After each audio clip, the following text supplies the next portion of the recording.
বাহরাইনের রাজধানী মানামা শহরের বিভিন্ন এলাকায় কর্মক্ষেত্রকে শ্রমিকদের ডরমেটরি বা ঘরের মতো ব্যবহার করার বিষয়ে স্থানীয় কাউন্সিলরদের পক্ষ থেকে সতর্ক বার্তা জারি করা হয়েছে। এতে প্রমাণ পাওয়া গেছে কিছু দোকান বা কার্যালয়ের কর্মীরা তাদের কাজের জায়গাতেই রাত কাটাচ্ছেন, যা আগুন ও নিরাপত্তা ঝুঁকি বাড়িয়ে তুলেছে।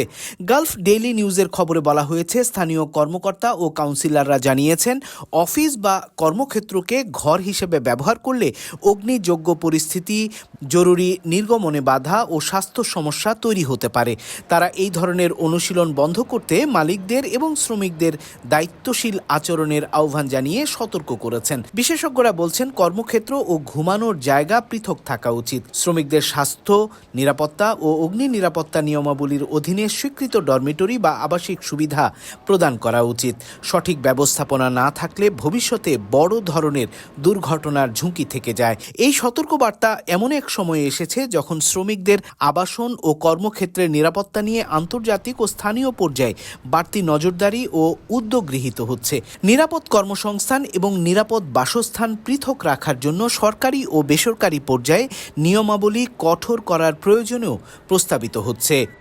নতুন বছরের জানুয়ারি থেকে সৌদিতে ডেলিভারি সেবা গ্রহণকারীদের অ্যাপে তাদের ঠিকানা অ্যাক্টিভেট করতে হবে। 2026 সালের জানুয়ারি থেকে সমস্ত পার্সেল ডেলিভারি কোম্পানিগুলোকে যাচাইকৃত সৌদির ঠিকানা অন্তর্ভুক্ত না থাকা কোনো চালান গ্রহণ বা পরিবহন করা নিষিদ্ধ করার কথা বলা হয়েছে। সৌদির পরিবহন কর্তৃপক্ষ জানিয়েছে, ডেলিভারি সেবা নেওয়া যে কোনো ব্যক্তি 4টি ডিজিটাল প্ল্যাটফর্মের মাধ্যমে তাদের জাতীয় ঠিকানা অ্যাক্সেস বা যাচাই করতে পারবেন। সেগুলি হচ্ছে আপশের, তাওয়াক্কালনা, সেহাতি এবং SPL। কর্তৃপক্ষ জোর দিয়ে বলেছে যে এই পদক্ষেপ কোম্পানিগুলোকে পার্সেল হ্যান্ডলিংয়ের উচ্চতর নির্ভুলতা অর্জনে সহায়তা করবে। সংযুক্ত আরব আমিরাতে বিদেশিদের বসবাস, কাজ ও প্রবেশ সংক্রান্ত আইন আরও কঠোর হতে যাচ্ছে। কর্তৃপক্ষ জানিয়েছে, অবৈধভাবে প্রবেশকারীদের আশ্রয়, কাজ দেয়া বা যে কোনো ধরনের সহায়তা করা সবই অপরাধের মধ্যে পড়বে। ভিসার অপব্যবহারও সমানভাবে গুরুতর অপরাধ। উদাহরণ হিসেবে বলা হচ্ছে, পর্যটক বা ভিজিট ভিসায় গিয়ে আমিরাতে কাজ করা সম্পূর্ণ নিষিদ্ধ।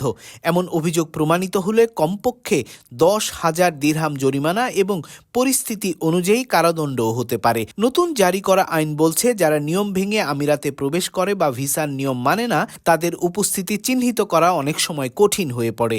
এতে জননিরাপত্তা ব্যাহত হওয়ার ঝুঁকিও তৈরি হয়। তাই কঠোর নজরদারি এবং আইনের প্রয়োগকে অত্যন্ত জরুরি বলে মনে করছে দেশটির সরকার। কারণ এই ধরনের ব্যক্তি আইন এড়িয়ে চলা ছাড়াও নানান ধরনের অপরাধে জড়িয়ে পড়তে পারে, যা দেশটির নিরাপত্তার জন্য হুমকি হতে পারে। এমন অপরাধে জরিমানা শুরু হচ্ছে 1 লাখ দিরহাম থেকে, আর যদি একাধিক ব্যক্তি সংঘবদ্ধ চক্র জড়িত থাকে, জরিমানা সর্বোচ্চ 50 লাখ দিরহাম পর্যন্ত হতে পারে। এর সঙ্গে ন্যূনতম 2 মাস কারাদণ্ড বাধ্যতামূলক করা হয়েছে।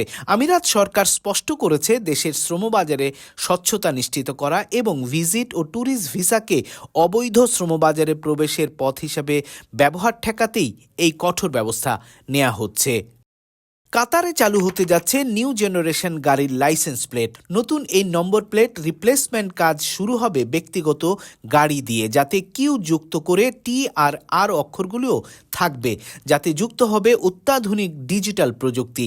দেশটিতে যানবাহনের সংখ্যা বাড়লেও একাধিক বিকল্প থাকবে এই নম্বর প্লেট ব্যবহারে। প্রথম ধাপে 13 থেকে 16 ডিসেম্বর যেসব যানবাহনের মালিকরা সুউম অ্যাপ্লিকেশনের মাধ্যমে বিশেষ নম্বর প্লেট পেয়েছেন, তাদের জন্য কিউ অক্ষর বরাদ্দ করা হবে। দ্বিতীয় ধাপে যানবাহন লাইসেন্সিংয়ের ব্যবস্থায় প্রথমবারের মতো নিবন্ধিত ব্যক্তিগত যানবাহনের জন্য নতুন প্লেট স্থাপনের কাজ শুরু হবে 1 এপ্রিল 2026 থেকে।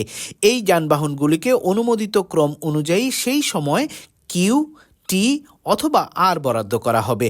আর তৃতীয় ধাপে লাইসেন্স প্রাপ্ত সব ব্যক্তিগত গাড়িকে বর্তমান লাইসেন্সের নম্বরে কিউ অক্ষর যুক্ত হবে।